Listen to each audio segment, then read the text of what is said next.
fourth chair to fill tonight.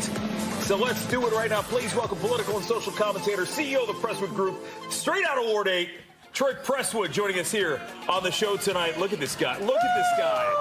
Dressed in the nines. Hey.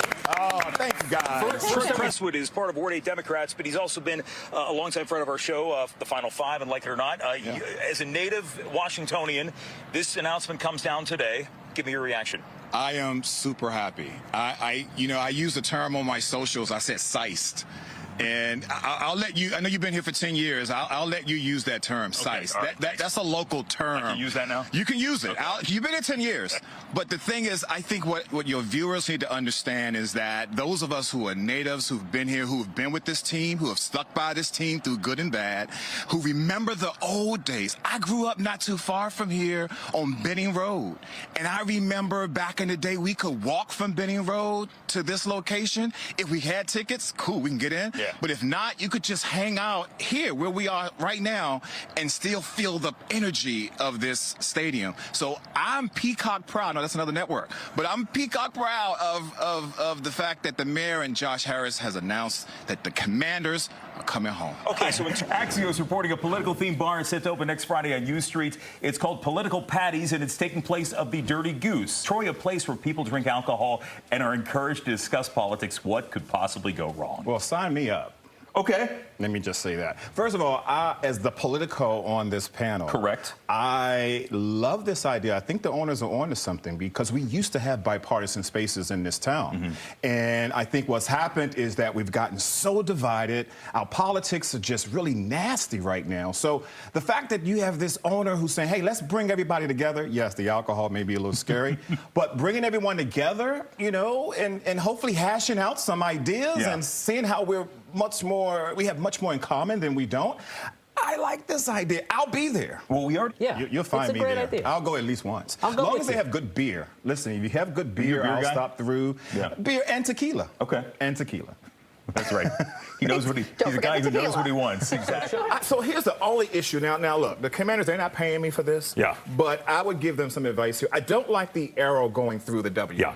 Maybe they know something about D.C., because our politics are really bad right now, so they have an arrow going straight through the W. But I'm not a fan of that. I would have preferred the arrow either up here or below, but not through the heart of Washington. I don't like that, Commanders. We should point out this is going to be this is the alternative helmet they have. They're not going to use the arrow look on all of the just the black look. Yeah. Right. By the way, I love that because the last time it wasn't the last time I had you on, but when we were out there at the RFK site, I called you over and you came out to offer some insight as the native Washingtonian on the panel. It's gone. It's completely gone, and we have the Commanders coming. I'm so happy. So I had to bring some swag, right? I had to bring some swag. So I'm going to say this to the herd out there. You know. Okay, yeah. That's the sound of the herd saying, I used to be a Howard employee, so okay, that counts. That absolutely counts. Okay. I am super excited about Howard's. Not only are the men's basketball team in there, but so are the women, and they play this Saturday. So I'm excited. Now I know that we talked about how UMDC was stuck on the tarmac. I'm sorry for them. I'm really, really sorry for them, right? But anyway, listen, Howard, I am so excited for you guys, and just know I'm pulling for you. And the whole Bison herd is pulling for our Howard University Bison. Yes. I think it's so bad. We'll talk about it. Oh, boy. People want to weigh in on these things, and I don't have a problem with that. However, if it has a direct impact on our budget, we do need to take another look at it. And that's the issue that I think a lot of the folks don't understand, is that if you're taking money away from somewhere else in order to fund your initiative, that's a problem. So the council has a check. Congress even has a check. So we must make sure that if we're doing these initiatives, that we're being smart about them. So now you like Congress getting it involved? I don't. Okay, wait a second, Troy. You're not eating that. Don't say that Congress has a check when you don't want them to have a check. I don't want them, Marina, I don't want the Congress to be involved at all in anything that we do in the District of Columbia. But the fact of the matter is that they are. But then don't give them that check. Okay, well then give us statehood. There you go. That needs to be a ballot. Hello, Mount Union family. Today marks the beginning of Holy Week as we journey the road to Calvary, reflecting on the testimonies, His tomb, and our triumph in Jesus Christ. So take a moment, lean in, and let's get you in the know. Here's what's happening. Join us this Good Friday, April 3rd at 12 noon for a powerful time of reflection as we remember Christ's sacrifice. We are honored to welcome Reverend John Terrace Tate, Senior Pastor of Mount Moriah Baptist Church in Los Angeles, California, who will deliver the word. Then on Easter Sunday, April 5th, for the Road to Calvary, our triumph at 8 a.m. and 11 a.m. as we celebrate our risen Savior and the victory of the empty tomb. Invite someone and be a part of this powerful experience. Join us this Wednesday morning at 7 a.m. for our final Lenten season prayer call. Join us for Spring Revival, happening over 2 powerful Wednesdays, April 15th and April 22nd. You don't want to miss these dynamic nights of worship, word, and revival. We're so glad you're here with us today at Mount Enon. And please note, all Bible study sessions will be in recess this week in observance of Holy Week. But we look forward to worshiping with you on Good Friday. Now let's prepare our hearts And enter into worship together. Excuse me.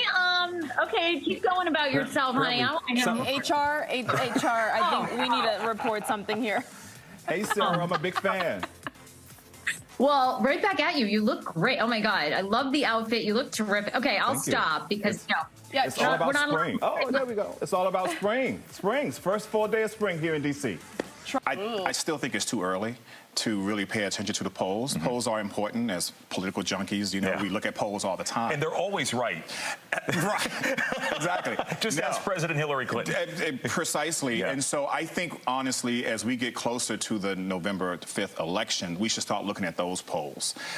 People will start to pay attention and the differences between the two candidates. I think we have short memories in this country about what we went through, 4 years ago. And, the COVID deaths, the craziness that surrounded that. We need to understand that 3.5 years ago, Joe Biden and Kamala Harris came in and they rescued us from, certain doom in a sense. So let's now head over to our political analyst. Joining us now is Troy Prestwood. He's a political consultant and also a commentator. Thanks for joining us. Thanks for having me. And Troy, what's your reaction to Trump not participating? Yeah, I totally agree. I think anytime you're given a chance to talk to voters, you should take it. I don't know if he didn't think that this was his territory or if it was going to be a friendly conversation. But at the end of the day, when you are given a chance to talk directly to voters, which he was given by this network, he should have taken it. So missed opportunity for sure. Maybe there's still time. I don't know, but he certainly missed up. He missed his opportunity on this one, and that's a red flag for that campaign. I want to switch gears completely here. 2 stories one thing that caught my eye.